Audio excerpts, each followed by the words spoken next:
And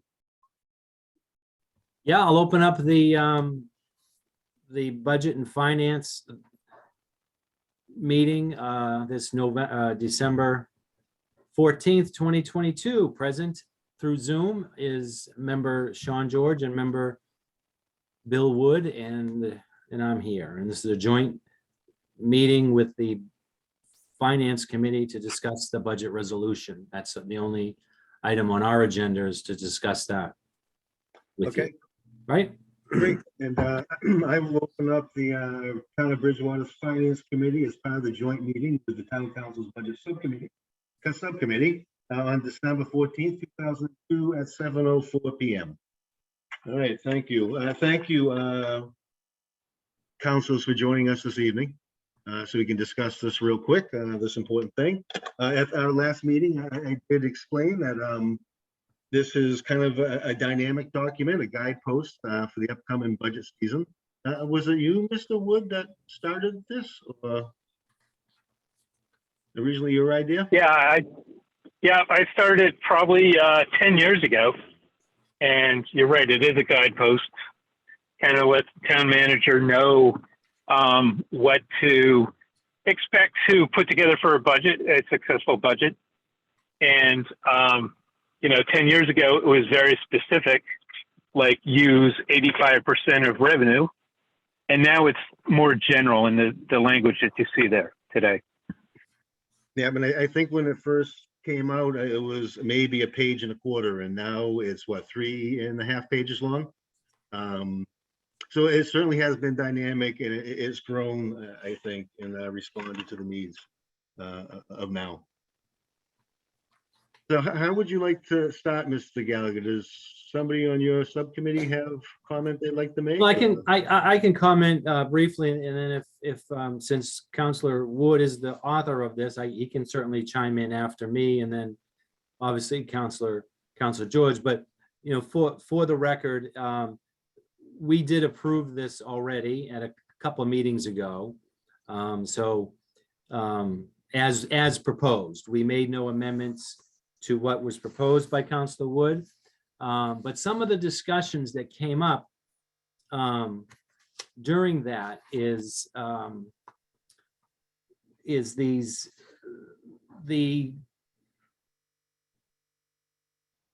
accounts that we have set up for all these capital needs. we have asked the town manager to put together the initial legislation that was filed and approved by the council on what percentage should be going into all these capital accounts. And at some point, the Budget and Finance Committee will review those and see if they have made any adjustments, if there's a need to make any adjustments to the percentage.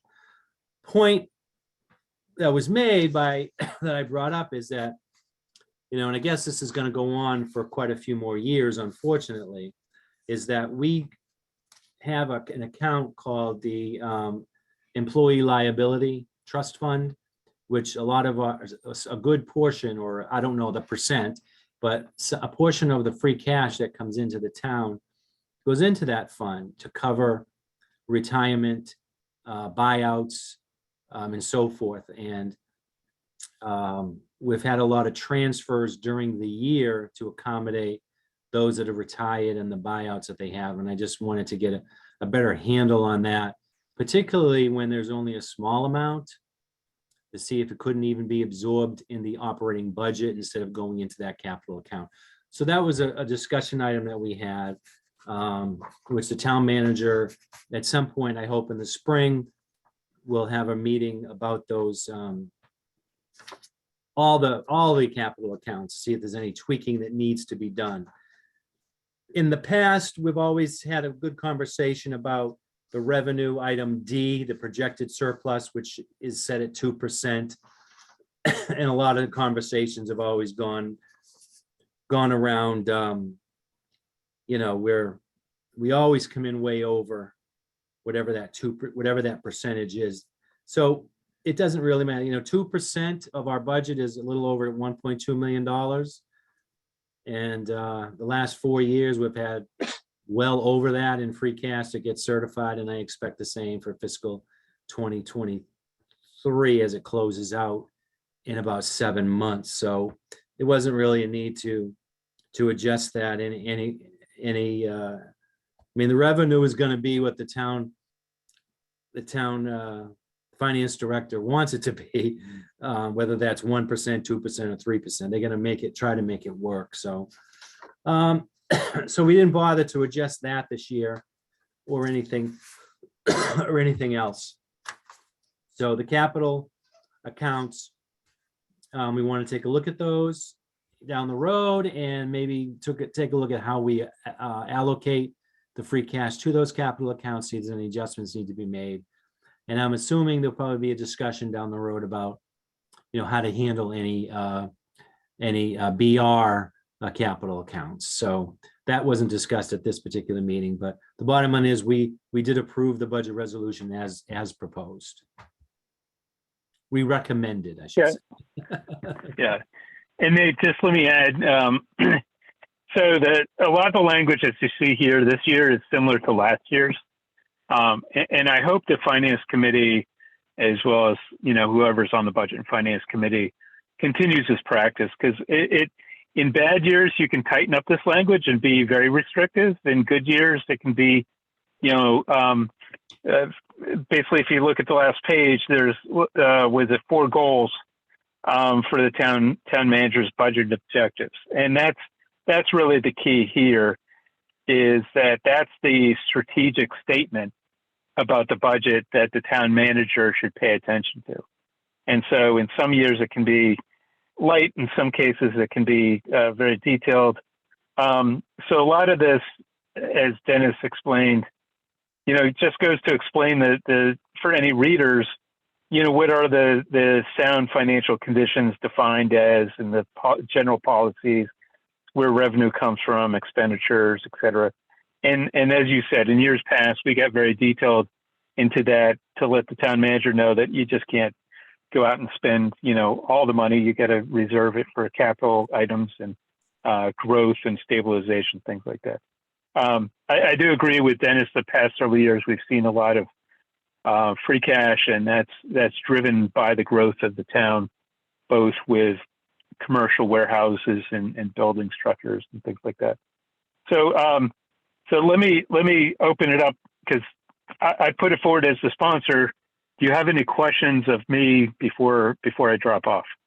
Well, really, you both answered the question that I brought up at our last meeting, because over the past few years, there has been a lot of discussion around revenue section D and what the percentage is.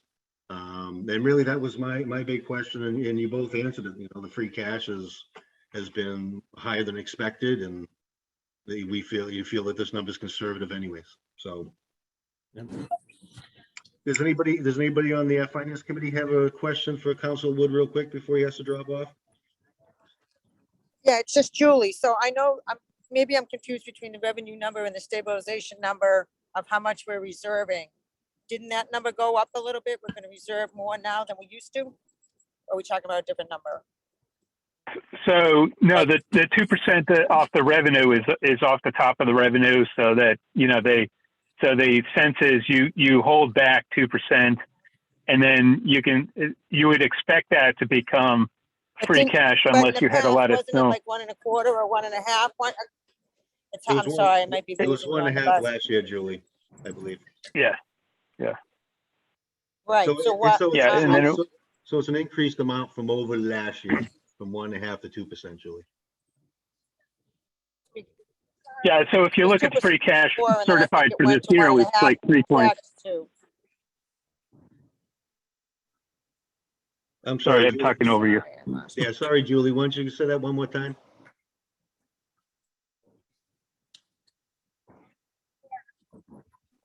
No, I know it's hard to say.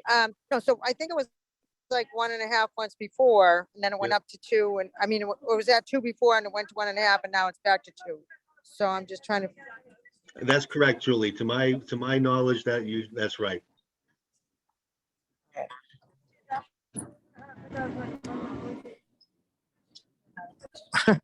All right. Well, right. well, again, I'll just so do, it's I'll a just re- vote when I have to vote. That's fine. so it's a target, right? So Jackson. if there were no other growth in Bridgewater, then you would say, okay, I'm going to take 2% off the top. If you look at this year's free cash that was certified and compare it against that 1.5 or 2%, it's larger than that percentage. And then we have the free cash policy that moves it to the buckets, right, for capital planning. So the 2% is really just a guidepost that says, okay, so if you had zero growth, et cetera, you'd want 2% of your expected revenues. And the financial manager will put in growth numbers as a projection, but you would want to take the 2% and apply it to capital projects. And this is the mechanism to do it as a projection. It may come in higher, but it's a number that's just a target. Right, and to add Makes to that, the number that is a moving target really are the local receipts. The property tax revenue that you see in the beginning part of the 2.5% and all the new growth and everything, that's maximized. There's no 2% taken off the top of that. Those are real hard numbers.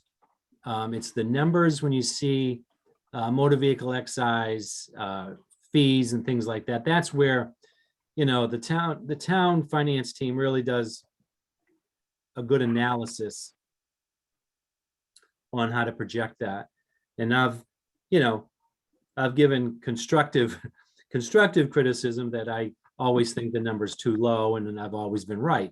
But others have too. But to get to have free cash, so to speak, we don't see a report from the finance team that says we expect $5 million in motor vehicle excise. We're going to take 2% off that, and we're only going to plug in, $3.5 million. We don't see that. We don't see that math.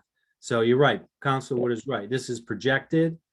It's a it's a guide, but I expect remember we had over $3 million in free cash last September from fiscal 2022. I don't think we'll get that high this coming July, but I think we'll certainly get in the $2 million range. Yeah. All right. So I'm gonna drop off unless there's another urgent question. I think Dennis and Sean and everybody else can probably answer anything else. All right, thank you, Everybody Mr. good? Wood. Have a good night. Okay. Thanks. So that's where we are. Okay. I appreciate it. Like I said, that was my question. I know over the years we've kind of gone back and forth on that percentage. But I guess right now times are better than expected. Could always change quickly, as we all know. Yeah. All right, any other questions, comments for the Town Council Budget Subcommittee while we have them here, Finance Committee? Sean, do you have anything to add to this document? I know you weren't at the meeting when we approved it, but we did. No, I mean, I've reviewed the document. My personal opinion is good to have some money going in the reserves, but we need to start allocating some of those reserves for some desperately needed capital improvements. So as much as it is to have nice reserves, you can be a penny wise, pound foolish at times. All right, thank you. I know over the years, as we talked about the budget objectives, one department that in towns that seems to be sorely lacking employees is our Department of Public Works, or the Highway Department. I'm sorry, because we've combined them both now. Actually, it's public. It is Public Works, because I think we combined all of them under DPW. Yep. But the water department guys don't do the work of the highway department guys, correct?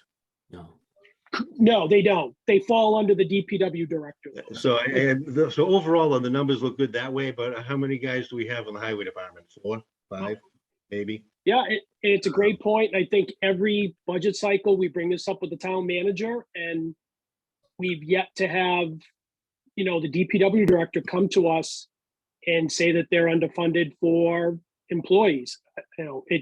It's a great question to ask the town manager on why do we find it so difficult to find, highway workers. I don't know about you, Dennis, but I don't think we've really gotten a hard and fast answer. But I can tell you that's not because of lack of funding. And if we were presented with, a reasonable request to go more to the highway department to get them more bodies, I would speak for myself, but I would approve it. And I think the majority of the council would, because we've heard that for a long time. Yeah. But we don't have influence over staff. Yeah, and I know that the positions have been out there, open for quite a long time. It's just when I see, current service level, I guess here and that's the only reason I had brought that up. Right, And- it's a good point, and under B, under expenses, I mean, there's a lot of references to maintenance and so There forth, are. and Yep. building improvements and. Yep. And does that mean people or just fix what we have, but the town, we have, the council has been very consistent in advising the town manager that we'd like to see a bigger department people-wise. But under the form of government, we can only advise. We can't, once he submits the budget, we can cut it, we can't increase it. We can negotiate a little bit, he can revise it, but it's really his document for the most part. Okay, thank you. I know Eric maybe. Eric, did you just join us? I did. Apologies. I couldn't get in. I didn't have the invite. That's all right. Yeah, we were talking spam filters earlier, Eric. Obviously we're discussing the budget resolution real quick here. Yep, I have it in front of me now. I don't know if you have, does anybody else have any questions or comments? I kind of have a comment, Mr. Chairman. Speaking to Councilor George's point about the DPW, I feel like it's having, experienced it from being on the other side of the wall, as it were, and having, dealt with the town in varying capacities, asking questions over the last 15, 16 years. I feel like there's an issue of level of trust of hiring, but also a level of trust of trying to get the budget and keep that budget.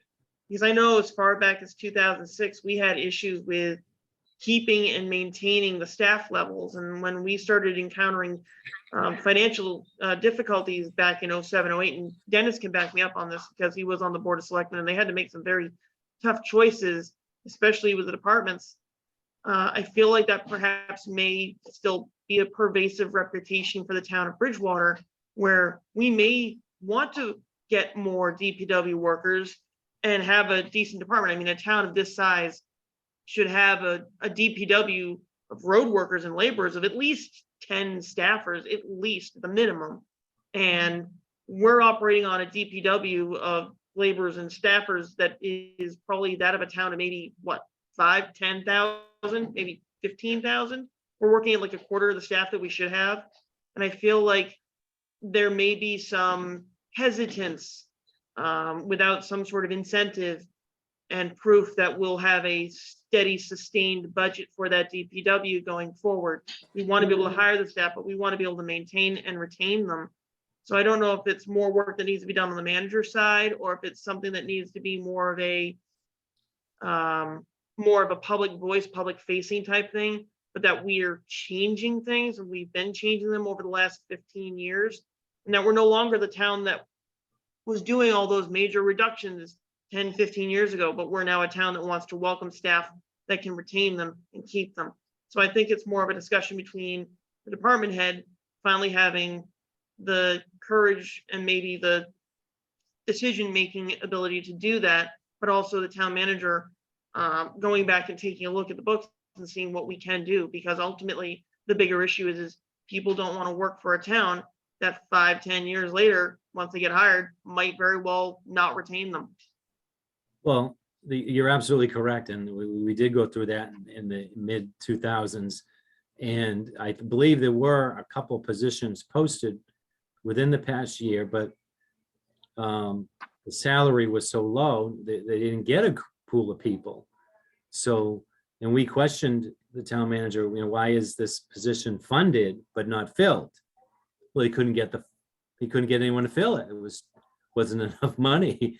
So that was part of it. In this economy, we all know why it's like that, but also not to be critical of the town manager, but I have pointed out that there seems to be more of direction in getting private people, private contractors in to do this work than to hire someone and put them on the payroll with benefits.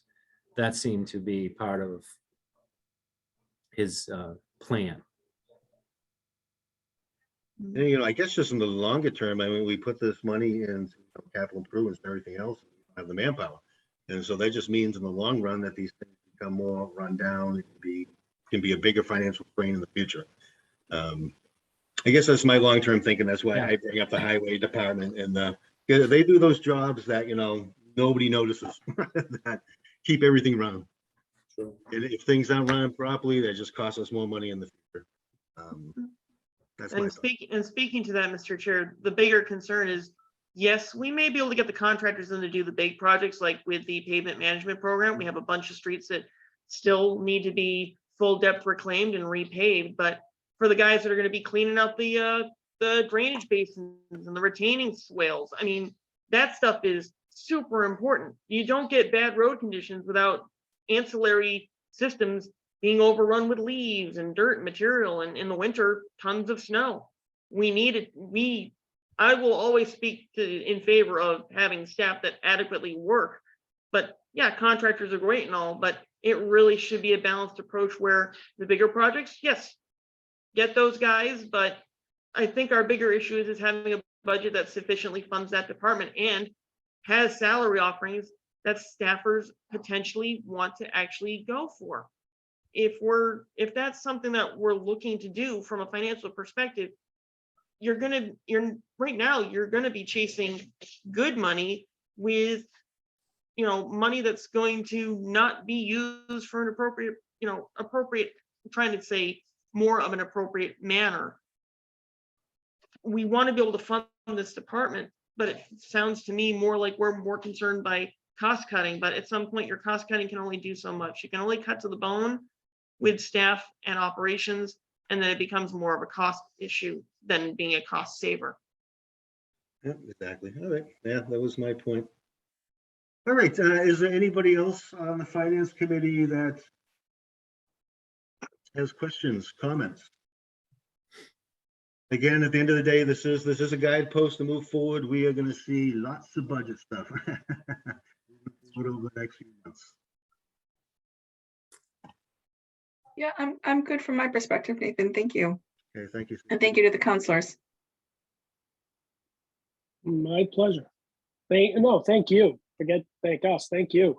You guys do a lot more work than Dennis and I and Bill combined. Yeah. I'm speaking for you, Dennis, and I'm speaking for Bill because he's not on the call, so I can say whatever I want. At least you and Bill combined. All right, and Julie did get in touch with me. Her connection is, she's on a bus or something. Apparently she had the drop off, but we have Eric, so we're good. Okay, anything else for the councilors while they're here?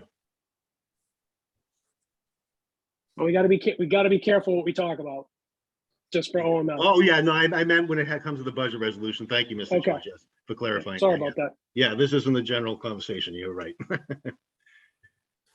Anything else come to do with the budget resolution?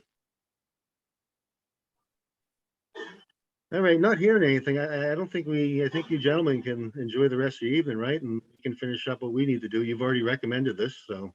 Yep, okay, so if not, Sean, we've got to adjourn, so I'll move that we adjourn the budget and finance meeting at 7:28. I'll second it. Okay, any discussion? Sean? No discussion. Yes. Yes, Dennis, yes, so we are adjourned. Thank you, guys. I hope we'll be meeting quite frequently over the next few months, so. Yeah, and happy holidays to everyone. Enjoy. Holidays. See ya. All right, you too. Thank you Thank you. both. All right, Right. take And care. We'll see Susie on January 9th, January 9th. January 10th. January 10th, whatever. Take care. Bye. Okay, thanks. Bye. Thank you. All right, Finance Committee, thank you very much for being here this evening. I'm glad we had a chance to have that discussion with them. Do we have any other comments, questions on this at all? If not, the chair. One question that I've had has come up. There's been some discussions with some other members around the Yep. town, particularly regarding staffing. I guess I'd be curious to know. So this is speculation, rumor. I don't know what the substance of it, but the town has recently hired another, I believe, civil engineer. So that brings us up to 2 or 3 civil engineers. So be interested to know, I guess, what we're using them for and what those positions are essentially doing with the town as opposed to, you know, some of these other positions that we've been talking about that are understaffed and may not be at the right budget level, so to speak. So. Yeah, I can just tell you from, work experience, and knowing a few civil engineers. So a lot of times what happens is that when a company, say like the project of I-18 comes to town, and their engineers submit plans to the town must review them. So the town has what they call a review engineer. So so every plan that comes in is reviewed by this town engineer, okay? I'm suspecting that maybe we're getting so busy that they need to hire somebody to keep up with the amount of work that's coming in. And I also may suspect that the current one, maybe he's thinking about moving on to other things, that could be part of it too. That's not a definite answer, Chris, but that's why we do have a town engineer, because they do review the work of other engineers that come in for projects, and then they work with the planning board, zoning board of appeals, etc. Yeah, point well taken. I can completely understand having one on staff, but 2 or 3, then that's, I guess. I know what you're saying. I know. And when we have, 4 guys on the highway department, where, MJ said 10, even that seems a little low for a town this size. You see one guy out with a truck, shoveling the coal patch and running over the back tire, where we can't even have 2 people doing that. Corners are being cut, and that will just cost us in the long run. But I don't think we're going to solve that here at this meeting right now. If there's some language you think we could add to the budget resolution, though, we could certainly do that, under objectives or as part of our recommendation. I mean, I wouldn't be averse to having something put in there at some point. I don't know if it's because usually they're at we're at the point in the process where we're going to start seeing actual numbers. That's probably right. At the start of the year. I don't know if we're too late to that point to say we'd like to see something be intimated to, but I feel like that's something that we could do at a later point, perhaps for the FY25 process. But it is certainly something that we should keep on the back burner, as it were, and bring it forward when the time is right. And that's right, and we will see, individual department budgets as part of our review and recommendations coming up here soon. So Chris, we can certainly revisit the very issue. Yeah, so I mean, I wasn't suggesting that we should make any adjustments to this budget resolution per se. It was just, a point given the discussion around staffing and what's priority staffing, what's yep. No, I agree. I'd say, building upon Chris's point, I kind of feel like, just for the purposes of maybe perhaps for an exercise in finance management of departments on a specific level, maybe we should have Mr. Dutton Monte come and see us and talk to us about what's been going into the finances for the DPW per se that have kept it at this particular status quo that, obviously I won't speak for all of my colleagues, but it kind of sounds to me like we're interested in seeing the department actually have maybe a couple more employees or see those openings that have been advertised be filled. I feel like that would be an educational tool for us going forward, not just for DPW, but for other departments as well. Yeah, but it's not that we're looking at setting, a human resources policy or anything, but I think that we're all in agreement that this is just a financial concern in the longer term. And that's what our concern is as a committee. All right, all good points. So if we're not going to add anything here, any other discussion? Nate, about- just one quick point on that, Yep. I think the thing that we struggle with sometimes, not just as a town, but as a finance committee, is priorities, right?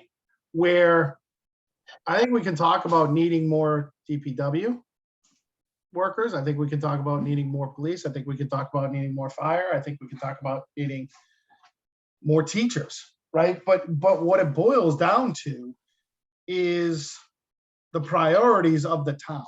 And that's where, in our budget conversations, we've kind of lost some of that the last couple of years, right? We do get a version of the budget. We do understand what the asks are for. But, I think Michael and his team is trying to work with town council on priorities. So my assumption, whether it be right or wrong, is when they're coming to us and there's 2 heads in for police and fire and no heads in for DPW, that's more of a pressing issue than the DPW at that time. So I think that's where we need a little help from the town manager and the town council. I know they're asking for our help, and I'm more than willing to help, but without knowing the priorities, it's very, very difficult to even have this conversation. I'm sitting here going, yeah, that's great. We can add more DPW, but at the cost of what? Right? And that has come up before, actually, Eric. And we've had councilors say that, hey, some departments are probably fully staffed now.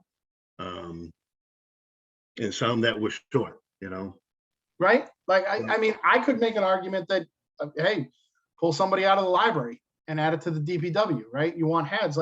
It's just, there's only so much money to go around. We're tied to a fixed budget based on revenue on a year-to-year basis. Yep. So we really need to understand what's important to not only the finance committee, but the town council, the town manager, and most importantly, the town people.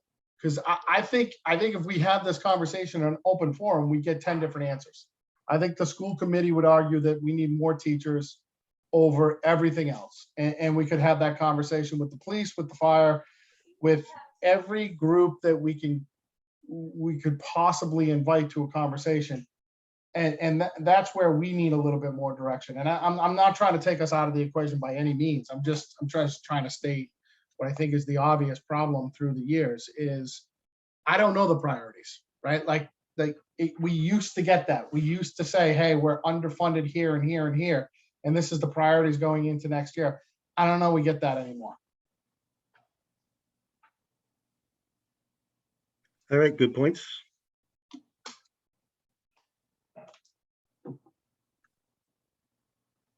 All right, anything else as far as the budget resolution is concerned?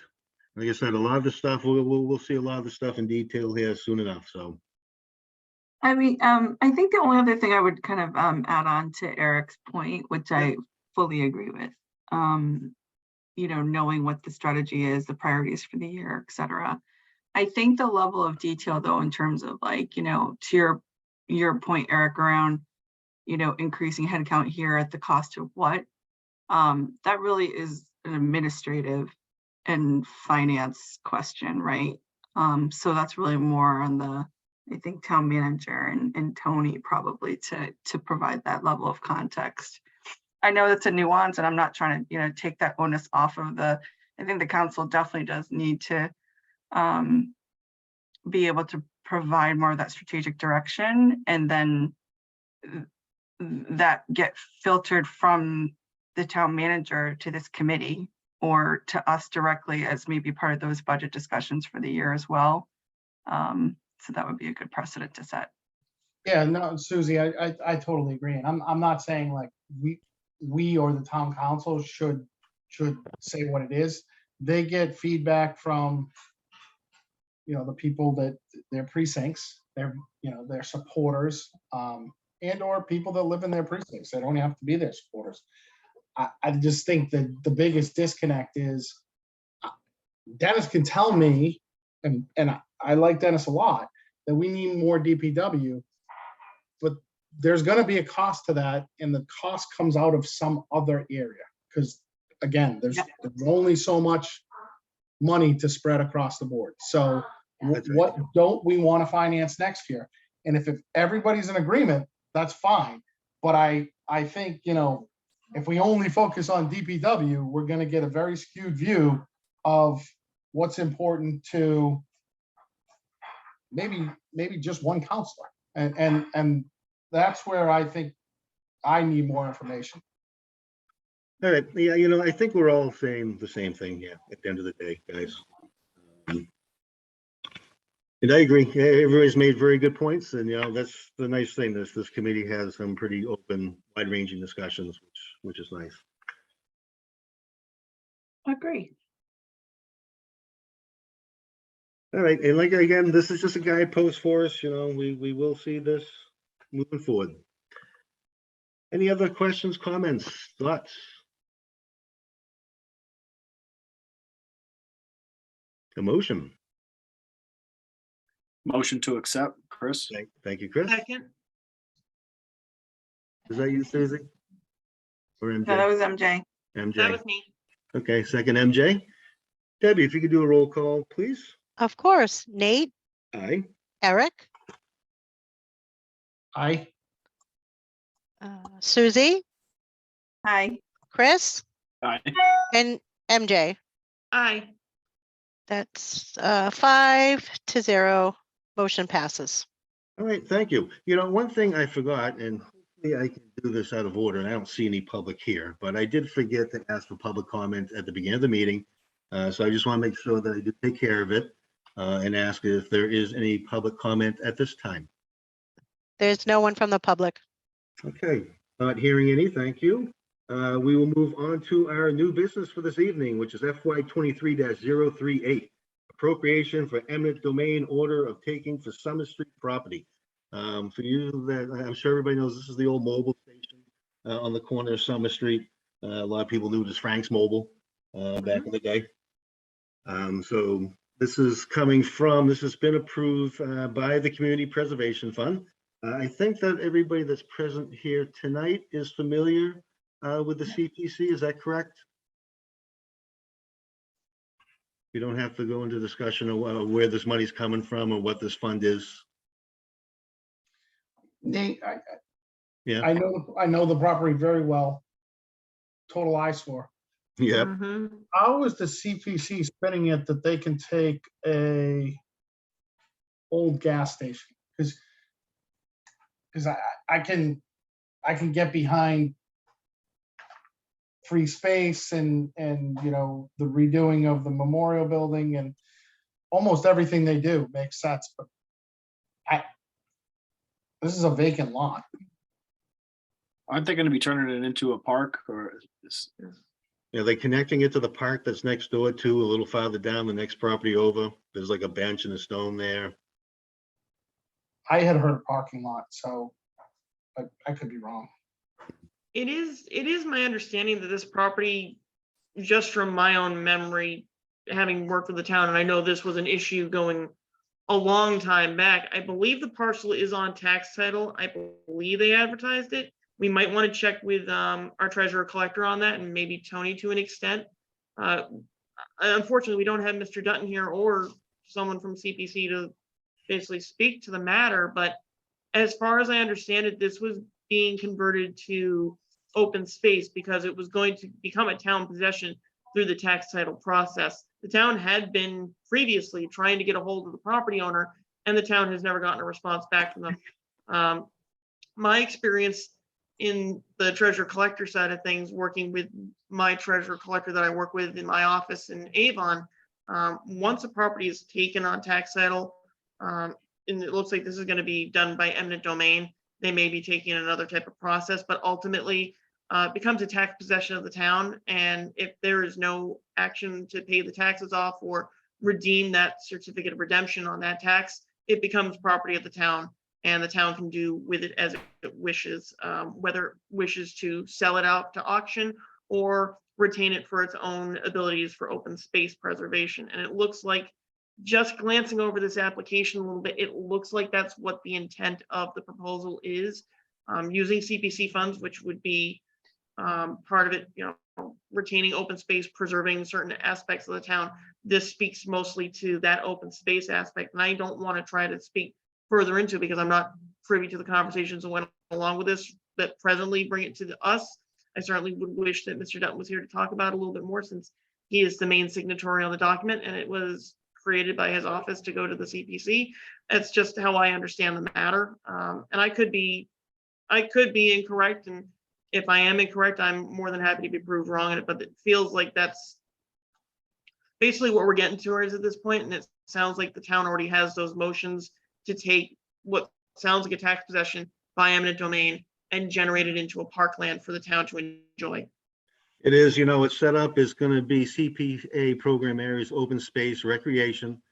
It is being taken by eminent domain, is connected to the Flora Little Park. That's the one I was talking to next door, for possible recreational use such as outdoor chess, checker stations, table tennis. Depending on its condition, the town is contemplating reusing the existing building for covered space dedicated to an eating area, public bathrooms, and a low-key recreational and performance space. That's under the short project description. I think that's good, and it makes sense to me. But I was also told when we sold the area in Hanson's Farm that would be a park, and we're 4 years later, and I've seen nothing that has anything to do with open space for the town. It's to me. Well, what would we like to do as a committee? Do we want to? Well, carry the- I simply won't support it unless CPC comes and speaks to us Okay. about what they're gonna do with it. I'm not deterring anybody else or trying to make my opinion somebody else's. But I really got a bad taste in my mouth from the last time I sat with the CPC, and they told me when we sold part of that farm over by Hanson's, and to me, it just looks like it looks like Hanson's really got a sweetheart deal over there, and nothing for the town has ever been done years and years later. So I'd really like to understand from the CPC what their plans are. Right, and I seem to be getting that sense from other committee members too. Is that what I'm sensing? Would like to carry this over and get more detail on this? I'm in agreement with Eric on this one because of the fact that we don't have anybody here representing the town to discuss it with us. I appreciate the proposal myself. I like that part of town, and I would have loved to have seen something go in years ago. I would have liked to have seen this happen a lot sooner. But I mean, what is the genesis behind it now at this point? What has brought the urgency to it at this point? I believe I am in tangent with Eric on this. I'd like to see someone either from CPC or the town manager or one of his designees come before us and speak, give a little bit more clarification, and perhaps maybe there would be an appetite among our membership to take a final vote on it. I know that's where I'd like to hear things. So if it did come to it, I would personally support holding off on it until we have that conversation with those individuals who have mostly in the know, not only to assuage Mr. Langone's concerns, but also my own and probably that of other members. No, I'm in agreement too. This is a recommendation on $313,000, which is, a lot of money. So, that's the chair's instinct too, is to carry this over. Debbie, when's the next town council meeting that we would get something referred to us? There's nothing. Oh, you have the December 20th is the next meeting. I believe there's one item on there that will be referred. Okay, so December 20th. Yep. And And, it's school vacation week that yeah. next week, so the 28th is not gonna. And just to let you know, Nate, Tony was planning on being in the meeting tonight, but Yeah. unfortunately he got sick. Oh, that's unfortunate. He's good. Yeah. He's usually always here. Yeah. I figured something must have been up with Yep. Tony. So that's why he's not here. All right, so we'd be looking out then at what, January 11th? Is that correct? Because the town council will have another meeting again, right? December 20th and then not until January 10th. Oh, not until the 10th. Right. Okay. So what is the board, well, it's close. So do you think we want to, what does the board think for a date? Do we want to do the 4th?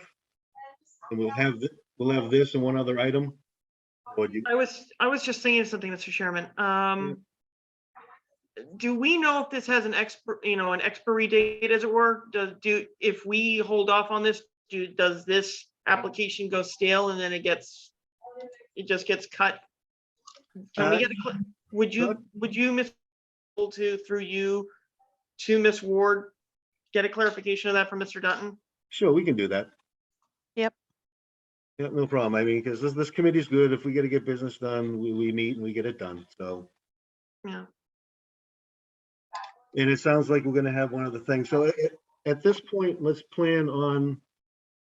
just tentative plan on the 4th. Does that work for everybody? Mhm.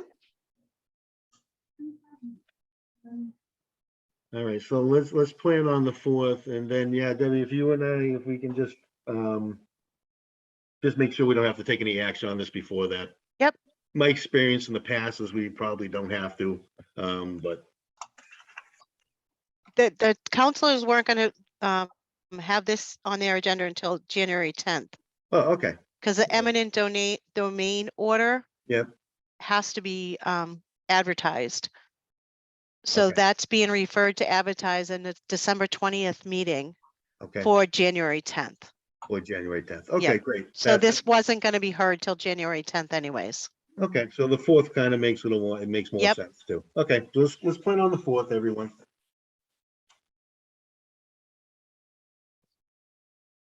All right. Okay, and we're gonna carry this one over to that meeting.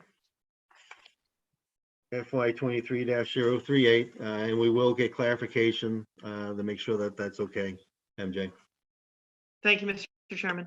that we're not holding anybody up or any project up. Okay, anything else from anybody for this evening? Nope. Favorite motion? Motion to adjourn. Second. May I have this one, Chris? Got it. Thank you. You all set, Debbie? Yep. Okay. Nate? Aye. Nate, Eric, I. Susie, Hi. Chris, Aye. and MJ. Aye. Motion passed. Okay, thank you, everyone. Have a good night, everyone. Thank you. See you in the new year. All right, yeah, Yes. see you in the new year. Yeah, happy holidays, everyone.